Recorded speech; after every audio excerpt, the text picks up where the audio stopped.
Bismillahirrahmanirrahim. Assalamualaikum warahmatullahi wabarakatuh. Alhamdulillah hamdan katsiran tayyiban mubarakan fih. Wassalatu wassalamu ala sayyidina Muhammad imamul muttaqin wa qaidul mujahidin. Ballaghur risalah wa nasaha lil ummah wa tarakana ala mahajjatil bayda lailuha kanahariha la yazigu anha ila halika ma ba'd. Kami hormati Bapak-Bapak dan Ibu-Ibu jamaah salat subuh Masjid Silaturahim yang mudah-mudahan kita selalu diberkahi oleh Allah Subhanahu wa taala. Alhamdulillah pada pagi ini kita bisa kembali berkumpul muajahah untuk saling belajar mengingatkan dalam ketaatan kepada Allah Subhanahu wa taala. Salawat serta salam kita curahkan kepada baginda besar Nabi Muhammad sallallahu alaihi wasallam. Beliaulah yang telah membimbing kita bagaimana cara menjadi hamba Allah yang unggul, menjadi hamba Allah yang saleh sehingga kita dikumpulkan dengan beliau insyaallah di surganya kelak. Bapak dan Ibu-ibu yang dirahmati Allah Subhanahu wa taala, kita akan kita melanjutkan tafsir tematik atau tafsir mutasalsil ya, rangkaian tafsir dari juz 29 tepatnya surat Al-Mulk. Nanti mungkin admin bisa ditampilkan ya surat Al-Mulk dalam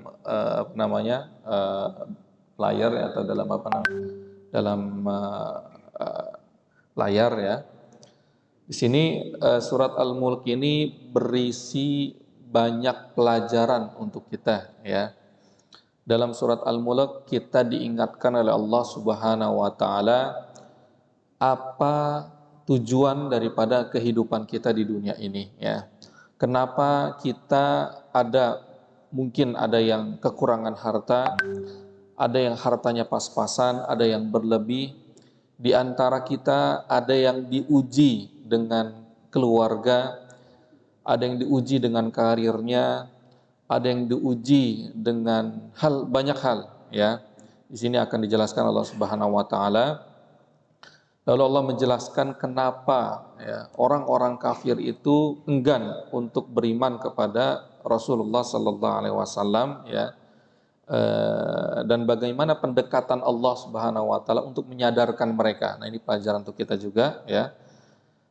Ternyata Allah Subhanahu Wa Taala menstimulus ya akal bawah sadar mereka untuk bisa beriman kepada Allah dan Rasulnya. Di sini dimulai Makkiyah 30 ayat, bahwa surat Al-Mulk ini terdiri dari 30 ayat yang turunnya di Mekah ya, atau sebelum hijrahnya Rasulullah sallallahu alaihi wasallam. Bismillahirrahmanirrahim. Tabarakalladzi biyadihil mulku wa huwa ala kulli syai'in qadir. Nah, pada ayat yang pertama ini bayangkan Allah Subhanahu wa taala menyucikan ya. Tanaza'an sifatil muhaddithin. Tabarak artinya adalah bahwa Allah itu agung ya. Allah itu berbeda dari kita sebagai manusia ya. Siapa itu? Alladzi biyadihil mulk. Dialah Allah Subhanahu wa taala biyadihi ya. Nah, kalau ada kata-kata biyadihi itu biasanya berkaitan dengan kekuatan ya. Jadi berapa hari yang lalu ya, saya chattingan dengan keluarga di Gaza ya. Jadi kata saya bi aidina umurna, kata saya kan. Jangan gitu kata istri saya ya. Bi aidina umurna itu artinya adalah perkara-perkara atau urusan-urusan tertentu itu di bawah kuasa kita ya. Terus kata istri dirubah, jangan biaidina terlalu sangar ya, terlalu kuat, strength ya. Bahasanya terlalu strength ya. Tapi natasarraf misalnya, kita yang mengkoordinir lebih halus. Nah, berarti alladzi biadihi ini itu sangat luar biasa bahasanya ya. Bahwa segala urusan itu semuanya meliputi atau Allah itu yang mengurusinya ya. Ini menandakan apa? Kekuatan. Allah Subhanahu wa taala mempunyai kekuatan biyadihi al-mulk ya. Untuk apa? Kerajaan tersebut ya. Terkadang kalau raja di Indonesia dia punya kerajaan, akan tetapi ada kelemahan-kelemahan tertentu ya. Mungkin dari sisi keluarganya, dari sisi kekuatannya, dari sisi ini walaupun dia punya kerajaan. Tetapi Allah Subhanahu wa taala alladzi biyadihil mulk. Kerajaan. Makanya di sini dimulai tabarak ya. Kerajaan yang berbeda dengan kerajaan manusia ya. Jadi ini bagaimana Allah Subhanahu wa taala sebelum menjelaskan apa saja kerajaan Allah Subhanahu wa taala, apa saja kekuasaan Allah Subhanahu wa taala, Allah menjelaskan dulu tuh. Siapa itu Allah? Apa kekuasaan Allah ya? Dalam ayat yang pertama ya. Ibarat kita kalau ingin bercerita tentang Masjid Silaturahim. Masjid Silaturahim terletak di Cibubur yang besar, jamaahnya luar biasa ya. Baru mulai masuk ke dalam, di dalamnya ada para penghafal Quran, di dalamnya ada sekolah, nah itu ya. Jadi begitu juga dalam Al-Quran ya. Jadi dalam Al-Quran itu Allah menjelaskan, atau dalam surat Al-Mulk ini Allah menjelaskan secara global Allah itu siapa. Allah yang mempunyai kekuatan yang berbeda dengan manusia, yang mempunyai kerajaan yang berbeda dengan manusia, wa huwa ala kulli syai'in qadir. Ditakkidkan lagi oleh Allah Subhanahu wa taala, dan dialah ya atas segala sesuatu qadir, sanggup ya. Intinya apa? Berarti ketika tidak ada satupun penghalang untuk apa yang Allah inginkan ya. Kalau raja di dunia ada saja halangannya. Saya ingin seperti Namrud ya, misalnya Namrud. Saya bisa mematikan dan menghidupkan ya, ternyata hanya membunuh orang dan menginginkan orang ya.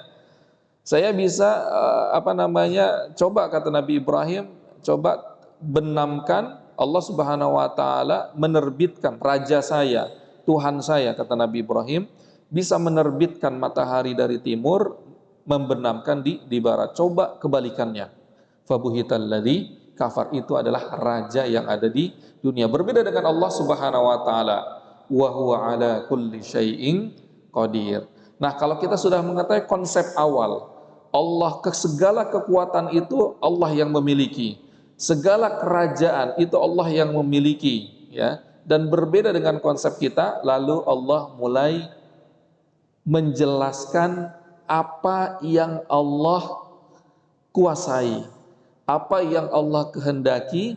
Salah satu item daripada kekuatan Allah atau kekuasaan Allah itu ayat yang selanjutnya, yang lainnya. Apa itu? Alladzi khalaqal mauta wal hayata liyabluwakum ayyukum ahsanu amala. Nah, ini menarik ya. Dialah Allah yang mempunyai kekuatan, kekuasaan, yang salah satu kekuasaan dan kekuatannya adalah Allah menciptakan kematian, menciptakan kehidupan, liyabluwakum, untuk menguji kalian, ayyukum ahsanu amala, siapa di antara kita yang paling baik amalannya ya. Nah, jadi kekuasaan Allah, kekuatan Allah salah satunya ini ya, menciptakan al-maut ya. Di sini para mufassirin mengatakan al-maut di sini adalah dunia ya. Wal haya itu adalah akhirat ya. Jadi kebalikannya ya. Ada beberapa versi tafsiran. Ini tafsiran yang pertama ya, bahwa kita hidup di dunia ini ya, itu adalah kematian ya. Kapan kita hidup? Ketika kita sudah mati, meninggalkan dunia ini, dan kita menuju ke akhirat, itu adalah kehidupan ya. Makanya banyak yang mengilustrasikan kalau kita tidur di dunia ini, anggaplah kita tidur dari jam 9 sampai jam 3, 6 jam, kita bermimpi macam-macam ya, dan kita hidup, kita bangun lagi. Nah, mimpi kita itu adalah bagian daripada kehidupan kita ini, dan kehidupan kita di dunia ini adalah seperti mimpi kita ini ketika di kehidupan di akhirat. Makanya merugilah orang ya yang tidak mempergunakan kesempatan yang hanya sebentar ini ya. Sebentar itu berapa? 60 tahun, 70 tahun, mungkin lebih atau kurang ya, untuk ketaatan kepada Allah Subhanahu wa taala. Terkadang kesempatan itu tidak datang dua kali ya. Ketika nyawa kita sudah dipanggil oleh Allah Subhanahu wa taala, kita tinggalkan seluruh harta kita, keluarga kita, karir kita, kehormatan kita. Yang kita bawa apa? Amalan kita, ya. Harta yang kita berikan, yang kita tunaikan zakatnya, harta yang kita berikan kepada fakir miskin, penghafal Al-Qur'an, itu yang kita bawa, ya.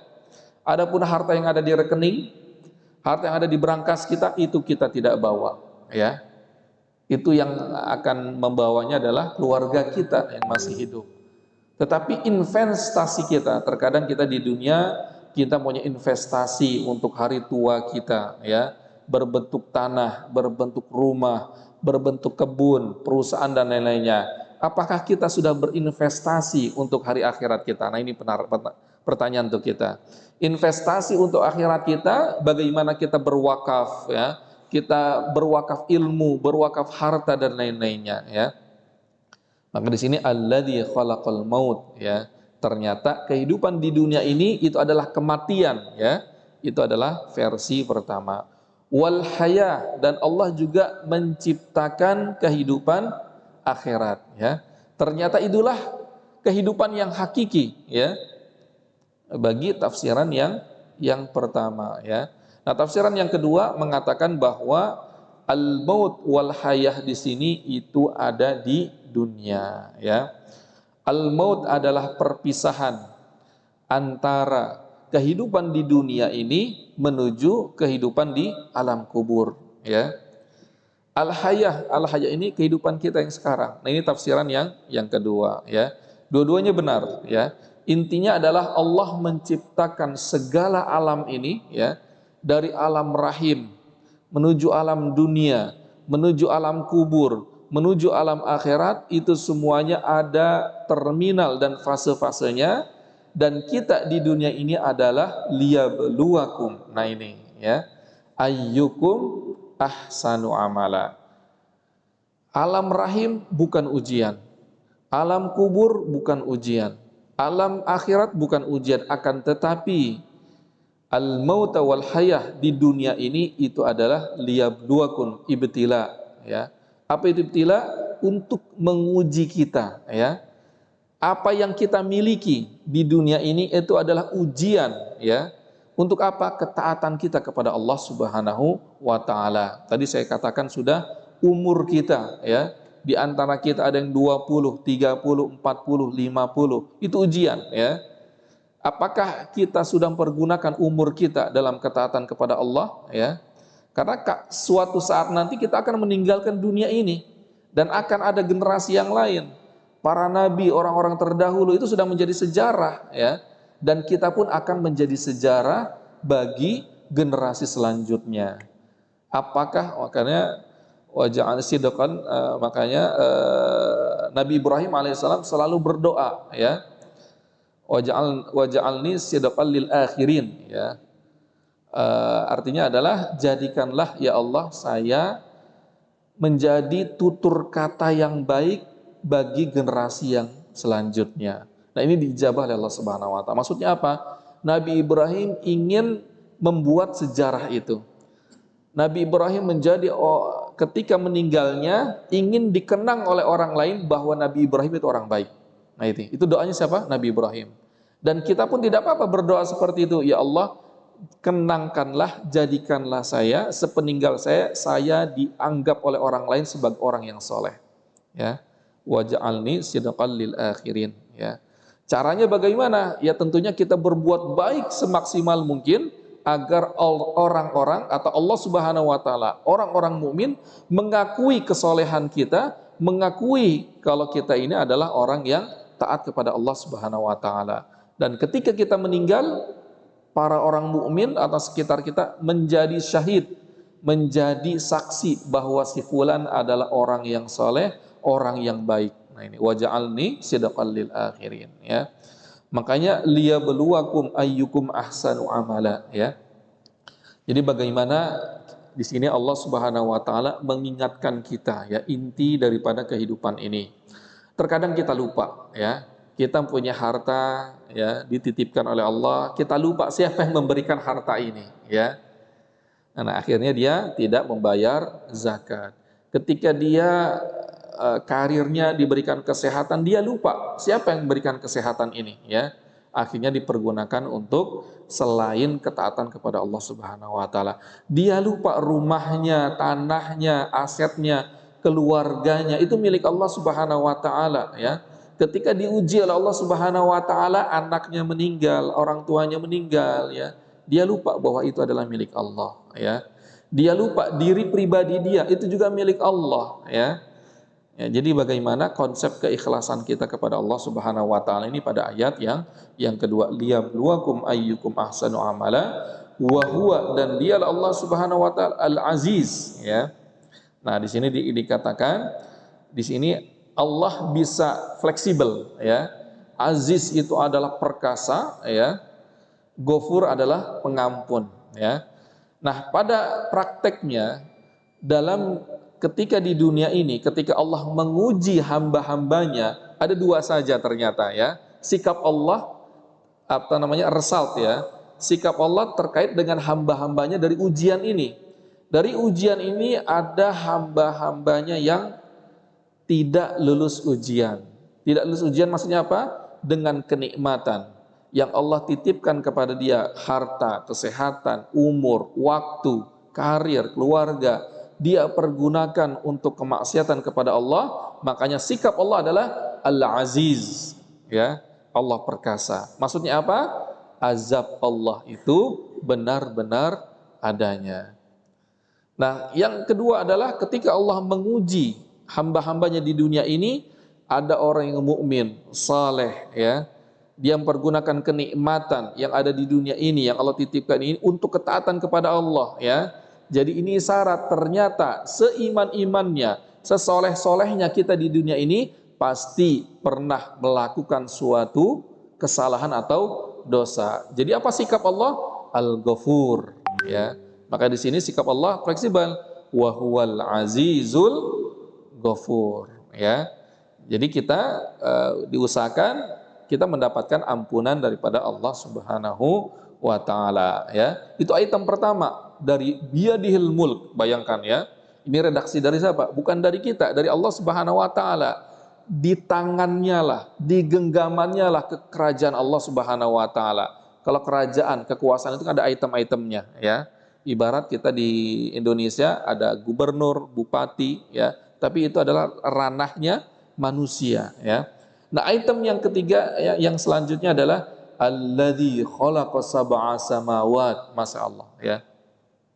Dari kerajaan Allah, dari kekuasaan Allah yang selanjutnya. Tadi yang pertama itu apa? Menciptakan yang sifatnya dimensi waktu. Nah, sekarang yang berkaitan dengan dimensi tempat, ya. Bayangkan, Allah rajanya dimensi waktu, Allah rajanya dimensi tempat, ya. Dimensi tempat apa? Alladzi khalaqa sab'a samawat. Dialah Allah Subhanahu wa taala yang menciptakan 7 lapis bumi. Tibaqo itu tobik, ya. Daur, ya. Misalnya tobik awal, tobik tsani, tingkat 1, tingkat 2, lantai 1, lantai 2. Tibaqo berlapis-lapis, ya.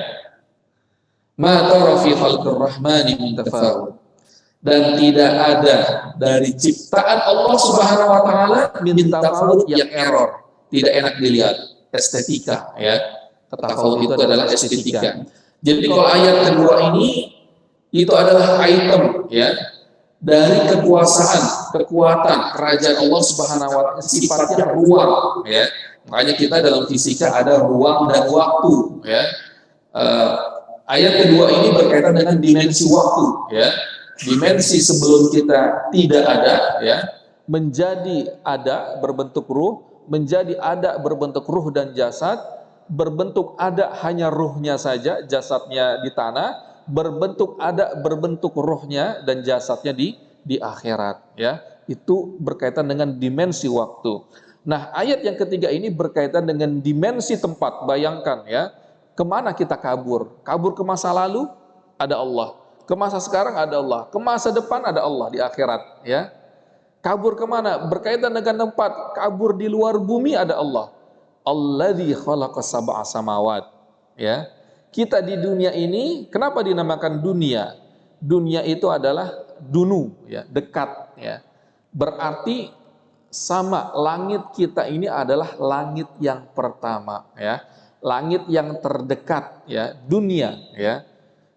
Berarti ada berapa? Langit kedua, langit ketiga, sampai langit ketujuh, ya. Lalu ada alam malakul, ada alamnya malaikat dan lain-lainnya, ada arsy-Nya Allah Subhanahu wa taala, ya, begitu luar biasa. Itu diceritakan dalam Isra Mi'raj, ya.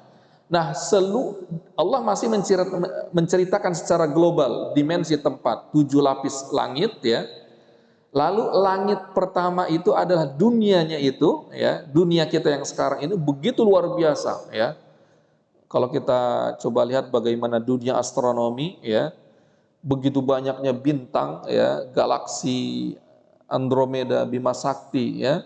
Kita ini begitu kecilnya, ya, di hadapan Allah Subhanahu wa taala. Itulah bentuk ubudiyah kita, ya. Ketika kita merasa kecil, merasa lemah di hadapan Allah, ya wajar, ya. Kita kalau kita bertamu ke bupati, gubernur, kita merasa kecil, ya.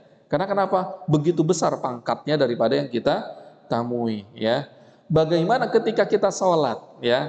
Bagaimana ketika kita bermunajat kepada Allah Subhanahu wa taala? Kita harus merasa kecil di hadapan siapa? Tuhan yang memiliki kekuasaan, kekuatan, yang memiliki langit begitu luar biasa, ya. Nah ini, ya, perasaan ini harus kita manage, ya. Ketika kita beribadah, sholat dan lain-lainnya, kita berhadapan dengan siapa? Zat yang sangat luar biasa, ya. Nah ini alladzi khalaqa sab'a samawati tibaqa ma tara fi khalqir rahmani min tafawut, ya. Dan tidak ada dalam ciptaan Allah itu min tafawut, ya. Tafawut itu berkaitan dengan estetika, ya, bentuk. Makanya Allah yuhibbul jamal, ya. Allah jamil yuhibbul jamal, ya. Dan Allah itu menyukai keindahan, ya. Maksudnya di sini adalah bagaimana kalau kita melihat, anggap saja yang ada di dunia ini, bagaimana melihat laut, ya, samudra, mungkin kalau kita ke puncak, itulah ciptaan Allah, ya. Kita melihat hujan, ya, itulah ciptaan Allah Subhanahu wa taala, ya. Kalau misalnya ada yang buruk-buruk, ya itu sudah mulai kaki tangan manusia sudah merusak bumi itu, ya.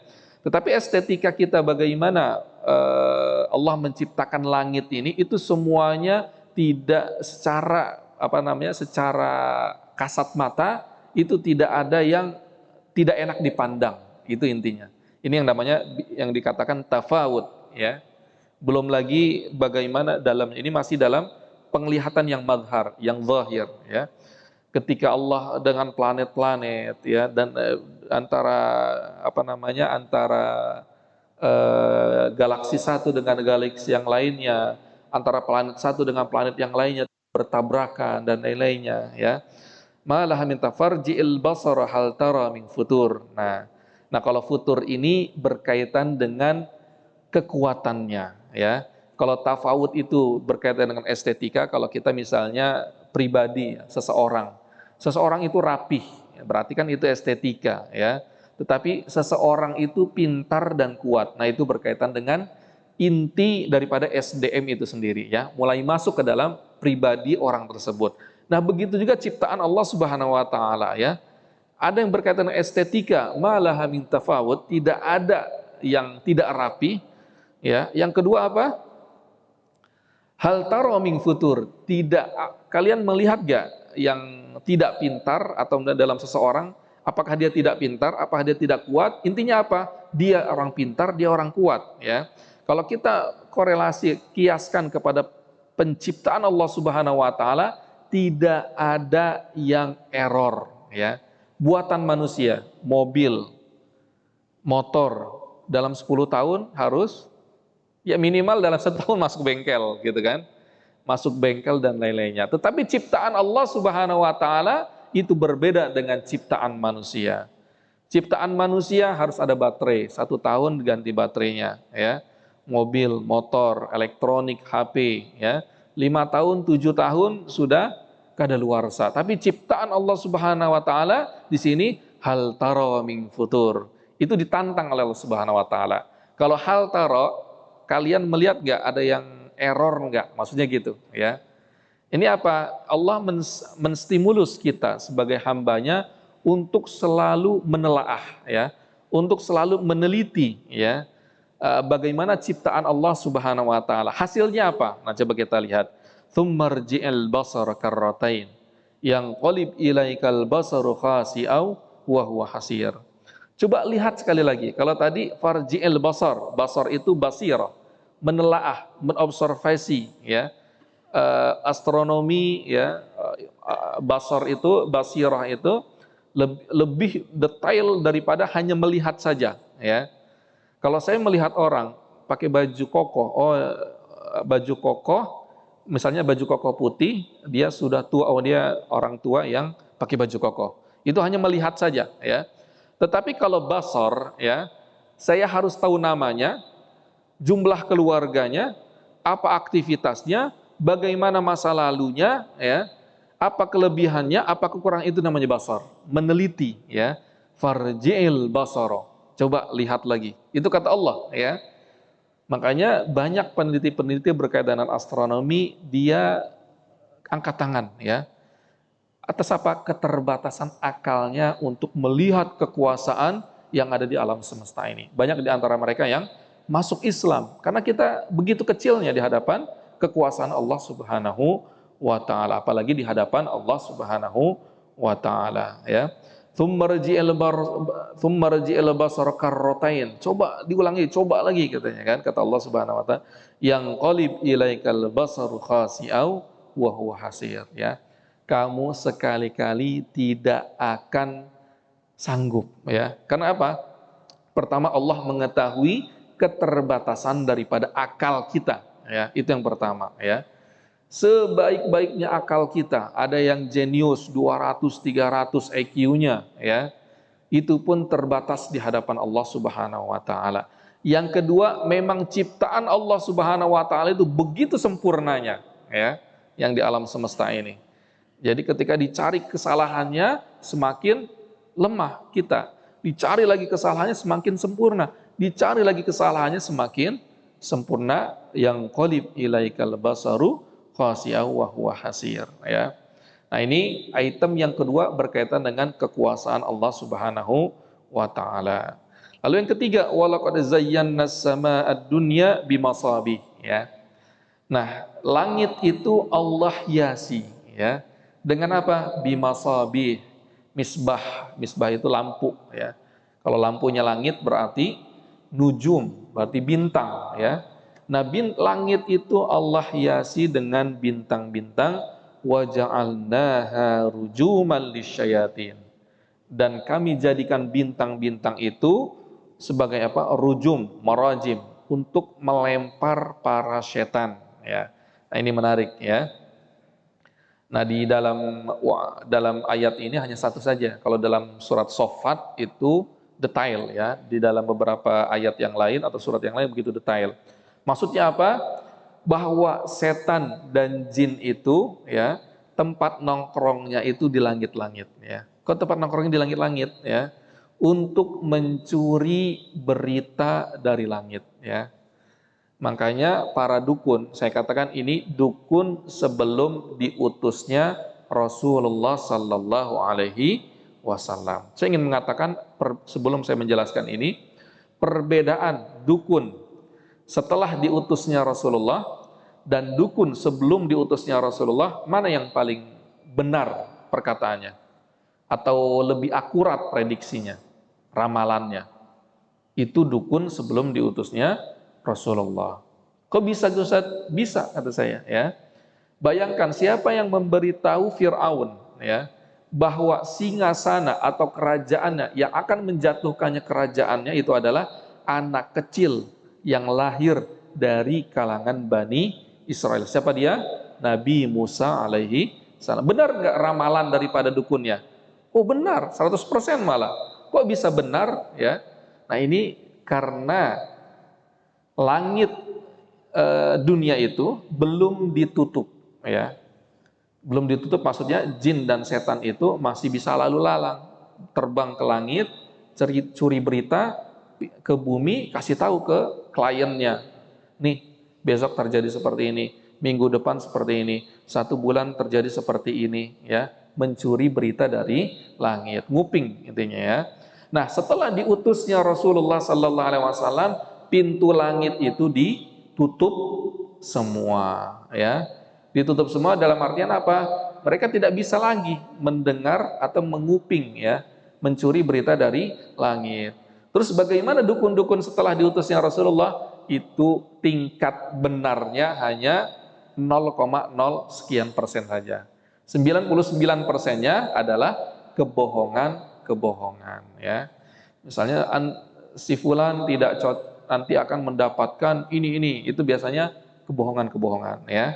Itu sudah menjadi menjadi ketentuan ya, bahwa sejak diutusnya Rasulullah sallallahu alaihi wasallam pintu langit itu ditutup. Nah, wa ja'alnaha rujuman lisyayatin. Nah, ketika mereka berusaha mendekat ke langit, itu dijadikan atau dilempar dengan bola api ya. Makanya ada mengatakan meteor dan lain, itu sedang menembak jin atau menembak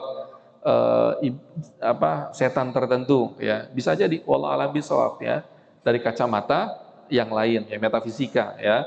Tapi kalau dari kacamata sains beda lagi tentunya, meteor, asteroid dan lain-lainnya. Tetapi di sini memang ada isyaratnya dari Al-Qur'an, wa ja'alnaha rujuman lisyayatin ya.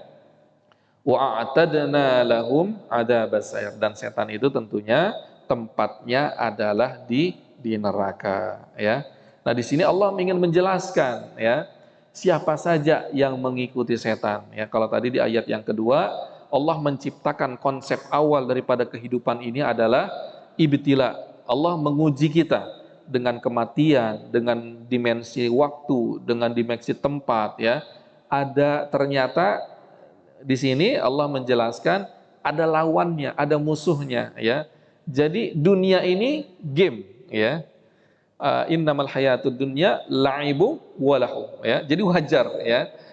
Kalau misalnya dunia ini ya permainan itu ya seperti itu ya. Kalau kita masuk ke dalam permainan ya, kalau ingin berhasil seperti ini tracknya ya. Kalau tidak berhasil seperti ini ya. Dalam perjalanan kayak misalnya pramuka ya, kita trek misalnya 1 kilometer ya, ada sandi ini dan lain-lainnya. Nanti ada gangguan-gangguan di jalan supaya tidak sampai kepada trek tertentu ya. Begitu juga kita kehidupan di dunia ini ya. Ada lawannya siapa? Pertama tadi sudah dikatakan oleh Allah, setan dan jin ya. Yang satu misi ya. Yang kedua apa? Walladzina kafaru bi rabbihim adzabu jahannam wa bi'sal masir. Nah, ini musuh yang selanjutnya ya. Makanya orang-orang kafir itu tentunya ketika mereka dekat dengan setan, mereka akan mendapatkan azab sebagaimana para setan tersebut. Idza ulqu fiha sami'u laha syahiqau wa hiya tafur. Nah, ini mulai menjelaskan bagaimana keadaan mereka di akhirat ya. Ketika mereka dilemparkan ya, sami'u laha, terdengar suara syahiqa wa hiya tafur. Jadi rintihan ya. Jadi ini menggambarkan orang-orang kafir ya, ketika di akhirat ya. Ketika mereka dilemparkan ke neraka, mereka berteriak ya, dan ada seperti kalau misalnya air dingin dimasukkan ke dalam api atau api dimasukkan air dingin seperti itu, bus gitu ya. Wahya tafur, ya itu redaksi dari Al-Qur'an ya, gambarannya ya. Takadu tamayyazu minal ghayz kullama ulqiya fiha fawjun sa'alam khazanatu alam ya'tikum nadhir. Jadi takadu tamayyazu minal ghayz, jadi api itu berkobar-kobar ya. Karena senang, karena marah, orang-orang kafir itu masuk ke dalamnya. Jadi neraka jahanam itu sangat marah ya, dengan bahkan dalam ayat yang lain hal mim mazid ya. Wa naqulu li jahannam halim talati wa taqulu hal mim mazid ya. Kamu sudah kenyang belum ya? Kata Allah Subhanahu wa taala dalam surat Qaf ya. Hal mim mazid, masih ada tambahan enggak ya? Ini neraka jahanam ya. Yang adalah ciptaan Allah, makhluk Allah yang diperuntukkan untuk orang-orang kafir ya. Nah, di sini diledekin ya, kalau bahasanya diingatkan oleh malaikat, kullama ulqiya fiha fauj. Jadi dilemparkan ke neraka ini nggak sendiri-sendiri ya, fauj ya. Jadi langsung segerombolan ya. Kalau kita gula pasir ya, satu sendok, nggak satu-satu biji gitu. Satu sendok lempar, satu sendok lempar ya. Nah, ini syarat kepada kita ya, bahwa siapapun di dunia ini ternyata ada mafia, ada geng dalam kejahatan ya, dalam keburukan, dalam kemaksiatan kepada Allah, serapih-rapihnya mereka, mereka ketika di akhirat itu pun akan bersama-sama. Fauj ya, kullama ulqiya fiha faujun sa'alam khazanatu alam ya'tikum nadir. Mereka akan bersama-sama dilemparkan ke dalam api neraka ya. Terkadang di dunia mereka tertawa-tawa ketika menindas orang muslim, menindas orang mukmin ya. Ada yang berperan sebagai eksekutor, ada yang berperan sebagai pemberi dana untuk keburukan tertentu ya. Ada yang berperan sebagai konseptor ya, ada yang berperan sebagai dekengan dan lain-lainnya ya. Saksikanlah ketika di akhirat nanti mereka akan dikumpulkan ya, sesama mereka akan dimasukkan ke dalam neraka karena mereka satu wadah ya ketika di dunia. Nah, kebalikannya begitu juga orang-orang mukmin ya. Kita bagaimana sebagai seorang mukmin ingin masuk surga pun segerombolan ya, tidak satu-satu. Masuk segerombolan berarti kan isyarat kita dari Allah Subhanahu Wa Taala, di dunia pun kita harus bergerombol dalam kebaikan kepada Allah. Mungkin ada yang menjadi donatur tempat tahfidz, ada yang menjadi eksekutor guru tahfidznya, ada yang menjadi pemakmur masjidnya. Ustadz, saya nggak bisa apa-apa, ya udah yang menjadi ngeramein masjidnya, apalagi yang menjadi konseptornya, yang menjadi dekengnya perizinan dan lain-lainnya, itu semuanya akan dimasukkan ke dalam surganya Allah bersama-sama ya, fauj ya. Makanya ini syarat dari Allah Subhanahu Wa Taala, dalam hal kebaikan pun kita harus kita harus bahu membahu, saling tolong menolong sesuai dengan tupoksi atau sesuai apa yang kita bisa ya.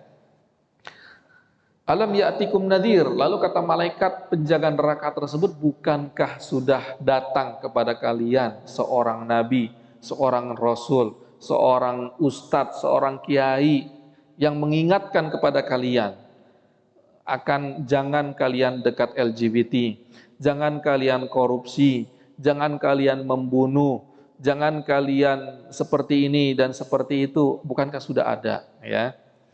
Ya, mereka mengatakan qalu bala. Ya, benar. Mereka mengakui ya. Karena mereka tidak ada kepentingan lagi.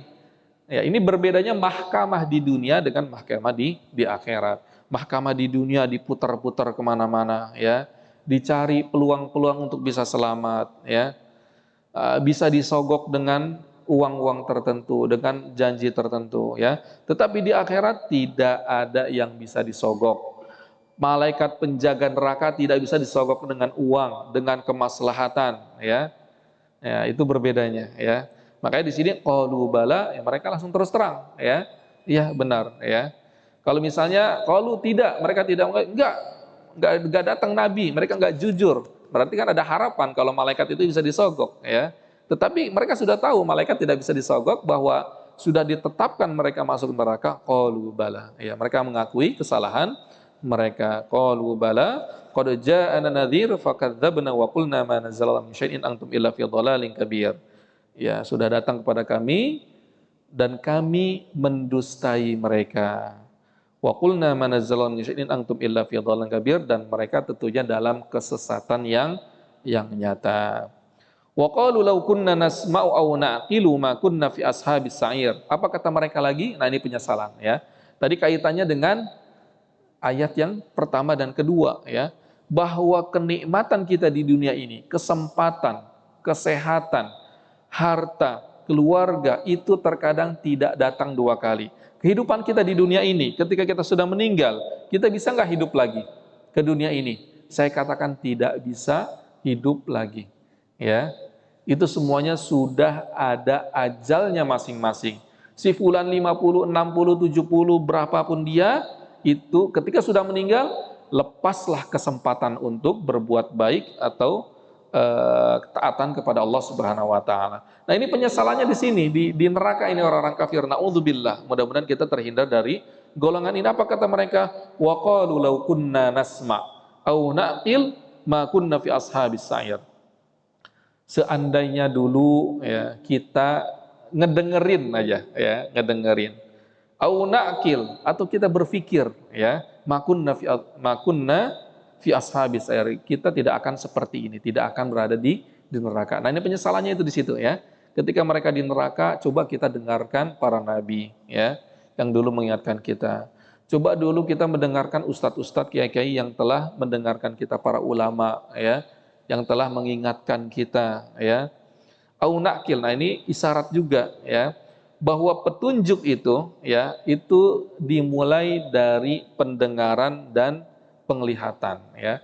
Baru mulai masuk kepada dalam ranah pemikiran ya. Ranah pemikiran ya.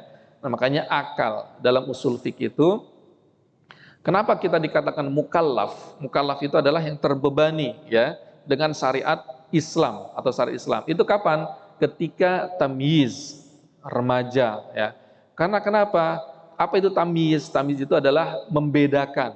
Bisa membedakan yang baik dan bisa membedakan yang buruk. Karena dia bisa membedakan yang baik dan buruk, berarti dia sudah berakal ya. Ketika sudah dia berakal, berarti sudah layak untuk mendapat beban syariah. Sholat sudah wajib ya, zakat sudah wajib, kalau sebelum balik ya masih tanggungan orang tua ya. Tetapi kalau sudah, maka di sini wa qalu law kunna nasma au naqil ya.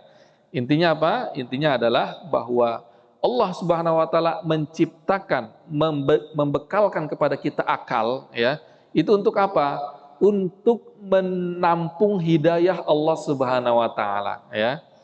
Kenapa Allah menciptakan penglihatan atau pendengaran kita? Itu untuk menyerap hidayah Allah Subhanahu wa taala ya. Lalu dengan akal untuk menyerap hidayah Allah Subhanahu wa taala. Akan tetapi banyak di antara kita ya malah dipergunakan selain daripada fungsinya ya.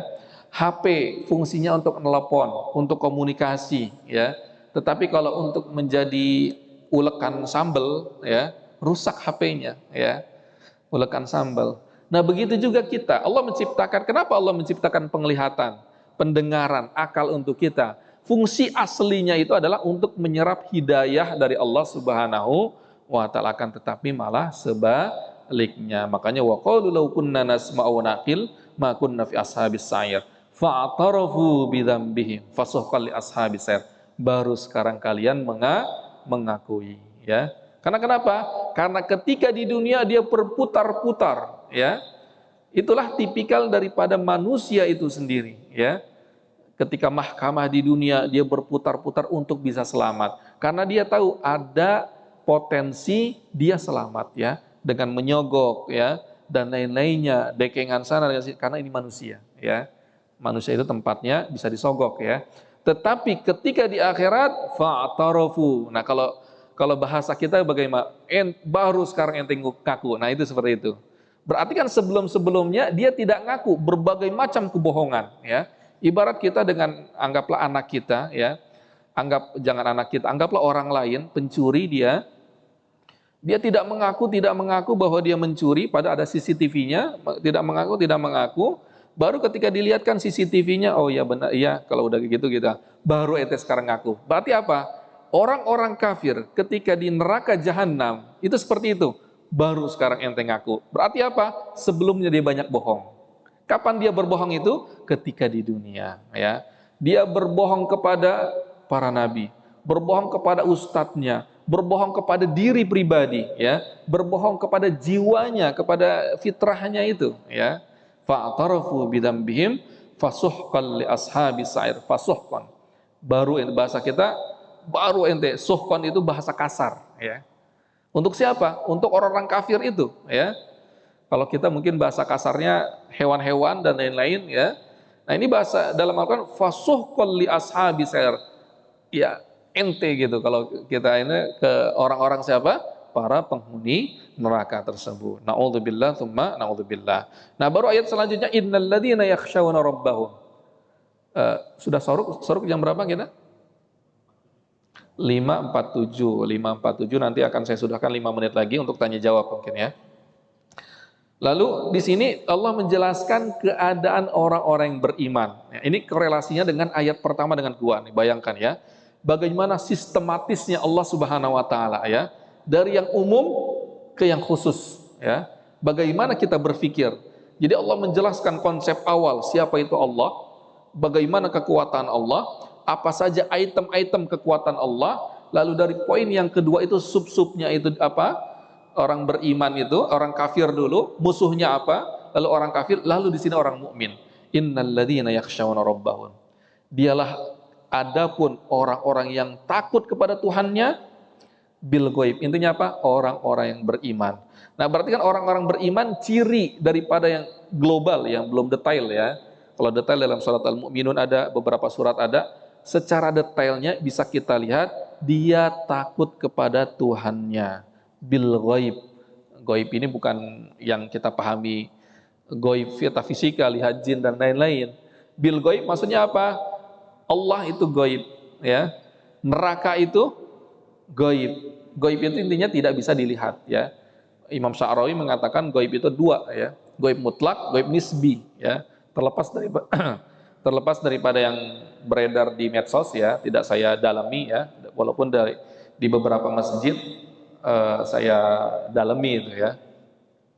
Nah, ghaib di sini adalah bahwa seorang mukmin dia beribadah kepada Allah Subhanahu wa taala, dia ingin surganya Allah. Yang jadi pertanyaan, dia pernah masuk surga belum? Belum pernah masuk surga. Tahu dari mana surga tersebut? Dari kabar. Kabar siapa? Kabarnya Allah, kabarnya Rasulullah SAW. Berarti kenapa? Surga itu adalah ghaib. Tahu dari mana seorang mukmin itu dia takut akan nerakanya Allah? Kok bisa takut padahal belum pernah masuk neraka? Dapat kabar dari siapa? Dari Allah dan Rasulnya. Itulah yang dimaksudkan innal ladzina yakhshawna rabbahum bil ghaibi lahum maghfirah wa ajrun kabir ya. Ya, itu karena mereka takut dengan hal yang gaib, maksudnya adalah neraka, surga ya, padang mahsyar ya. Karena takut dengan azabnya Allah Subhanahu wa taala. Jadi dia mawas diri ketika di dunia, pengen korupsi, nanti saya di akhirat bagaimana ya? Padahal dia belum pernah masuk akhirat ya. Dengan keimanan itu ya. Rasa takut itu dari mana? Dari keimanan ya. Ada anak kecil misalnya lewat kuburan, dia berlari. Kenapa? Berarti dia takut ya. Kenapa takut? Karena dia meyakini di situ adalah angker misalnya ya. Nah, ketakutan ini berasal daripada keyakinan kita sebagai seorang mukmin. Semakin tinggi keyakinan kita, semakin kita takut kepada Allah. Itu menjadi rumusnya. Tetapi kalau kita tidak takut kepada Allah, tidak takut kepada hal-hal yang surga dan neraka, berarti keyakinan kita masih labil. Ya, itu ya. Apa bagi mereka? Lahum maghfirah wa ajrun kabir. Bagi mereka dua saja ya. Maghfirah, ajrun kabir. Ajrun kabir adalah surganya Allah Subhanahu wa taala ya. Nah, yang menarik kenapa ada maghfirah ya? Ternyata sesoleh-soleh apapun dia, semukmin-mukmin apapun dia pasti pernah melakukan kesalahan ya. Bahkan para nabi pun pernah melakukan kesalahan kecuali Rasulullah SAW maksum ya, dijaga dari dosa, tetapi pernah melakukan kesalahan tapi bukan suatu dosa. Tapi kalau kita manusia selain Rasulullah SAW, dosa juga iya, kesalahan juga iya. Berarti ketika memasuki surga, kenikmatan pertama yang kita dapati, mudah-mudahan yang hadir di sini masuk surga semua, amin ya rabbal alamin.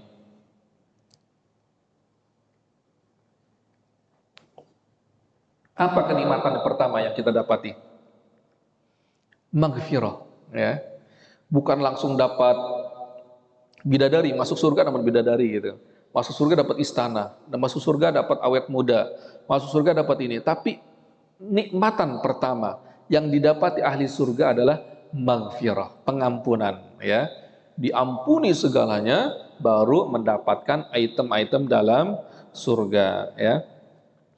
Wa asirru qaulakum aw ijharu bih. Nah, ini mulai detail lagi bagaimana kondisi daripada orang-orang kafir. Kita sudahi ya, ini kan kita lanjutkan bulan depan insyaallah. Wa asirru qaulakum aw ijharu bih. Ahlan wa sahlan, kalau ada pertanyaan dari ayat 1 sampai ayat 12, saya persilakan. Jazakumullah khairan. Ya, silakan Bapak.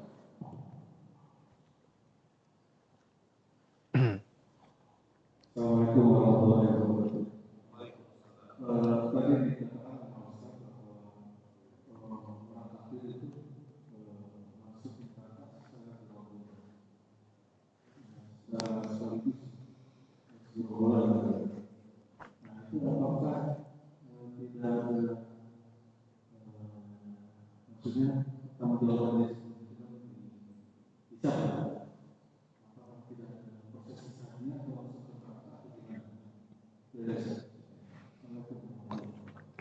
Waalaikumsalam warahmatullahi wabarakatuh. Ya, jadi langsung saja. Jadi ini sudah final ya, bahwa ibarat kita mendapatkan A atau B, berarti kan itu akumulasi daripada belajar kita, ujian kita. Nah, surga dan neraka itu adalah final daripada liyabluwakum ayyukum ahsanu, ibtila tadi, ujian tadi ya. Surga, neraka ya, itu final. Berarti prosesnya apa? Ujiannya itu sendiri di dunia, masa ujian ya. Rapotnya itu sendiri kapan? Di padang mahsyar itu ya. Nah, di padang mahsyar itu sendiri-sendiri ya. Si fulan ya di mahkamah itu apa namanya? Dihakimi ya. Kamu dulu mendapatkan harta 1 miliar untuk apa? Kamu dulu diberikan mata untuk apa? Pada hari ini, detik ini, kamu melakukan seperti ini, ya. Nah, itu ada seperti itu tuh, bergaining, ya. Dan Allah tentunya Maha tahu tentunya kan. Dan makanya ada ciri-ciri tertentu, ya. Orang beriman bercahaya, ya. Di antara mereka ada yang sudah pakai baju, ya. Karena padang mahsyar itu semuanya tidak pakai baju, ya. Sampai Siti Aisyah sampai bingung, ya. Yang pertama dikasihkan baju itu Nabi Ibrahim, ya, menurut riwayat tertentu. Jadi ini ada akumulasi, berarti sebelumnya apa? Sebelumnya dia sudah mendapatkan mahkamah ini, ya, persidangan ini, ya.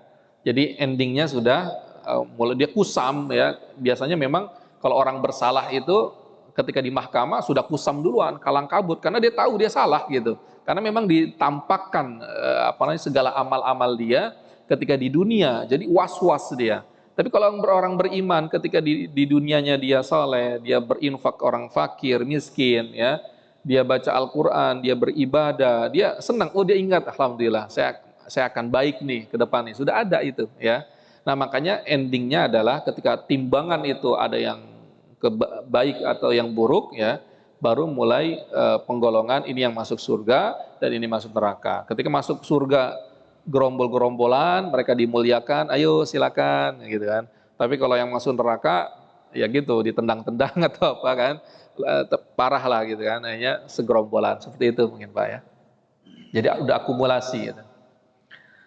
Ahlan yang lain mungkin silakan. Ya, kalau tidak ada saya cukupkan ya. Jazakumullah khairan. Mudah-mudahan kita bisa banyak belajar dari surat Al-Mulk ini. Inti daripada kehidupan kita di dunia ini, saya berdoa berharap sebagaimana kita dikumpulkan dalam majelis ini, Allah kumpulkan kita kembali di surganya kelak. Dan kita bernostalgia, Ustadz dulu kita pernah bareng di Masjid Silaturahim. Walaupun dulu Ustadz yang isi kajian, saya mendengarkannya, intinya kita bareng-bareng lagi. Tapi di surga nggak ada kajian lagi gitu kan, semuanya kenikmatan ya. Mudah-mudahan kita berdoa seperti itu ya. Mudah-mudahan kita diberikan keistiqomahan, taufik sampai akhir hayat kita nanti dan kita mendapatkan husnul khatimah. Jazakumullah khairan, kurang lebihnya mohon maaf. Assalamualaikum warahmatullahi wabarakatuh.